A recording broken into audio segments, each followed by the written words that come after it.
আমার কাছে সানডেটা ভীষণ স্পেশাল। সানডে মানেই আমার কাছে জমিয়ে সানডে সাসপেন্স শোনা। এমনিতেই আমি সবসময় ল্যাদ খাওয়ার রাজা, এর উপরে এখন তো আরো বেশি খাই। সানডে বলতে আমি যা বুঝি তার মধ্যে পরে এটাই জমিয়ে খাওয়া দাওয়া। আর এখন আমাদের প্রতিটি বাঙালির কাছে স্পেশাল মেনু মানে হয়ে গেছে মানে এত খাটাখাটুনি নেই, যেটা চটজলদি বানানো যায় আর কি। এত ল্যাদ খাওয়ার পর সকাল থেকে বেলা 12টার সময় আমার এনার্জি ড্রিঙ্কসটা বানিয়ে নিয়ে আমি শুরু করে দিলাম আমার কাজবাজ। এখন আমি ফুটন্ত গরম জলটা তৈরি করে নিচ্ছি রাইসের চালটা বানানোর জন্য। এবারে এইদিকে আমি এখন রাইসের চালটা খুব ভালো মতন করে ধুয়ে নেব। চালটা আমি পরিষ্কার করে এখন লেগে পড়েছি রাইসের জন্য সবজিগুলো কেটে রাখার উদ্দেশ্যে।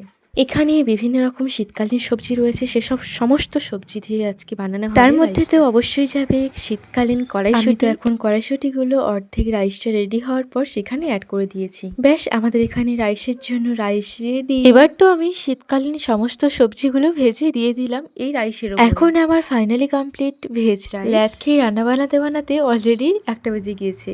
এরপর আরো লেট করলে 2টো বেজে যাবে, তাই তো স্নান সেরে ব্যাস স্নান সেরে এসে আবার ল্যাদ খাওয়া শুরু। পাপাকে নিয়ে পড়েছি এখন রোদ্দুর পোহাচ্ছি। এই সুযোগে বসে বসে আবার সানডে সাসপেন্সও শুনছি। এই সানডে সাসপেন্স শুনতে শুনতেই বসে পড়লাম খাওয়ার উদ্দেশ্যে। ঘড়ির কাঁটা প্রায় 2টো ছুঁই। আবার খাবারটা নিয়ে বসেছি যেখানে বারান্দায় রোদ্দুর লাগছে সেই রকম জায়গাতে। মেনুতে ছিল রাইস, চিকেন, বেগুনি। শুধু চাইবো সানডের দুপুরটা যেন এইভাবে জমে ওঠে।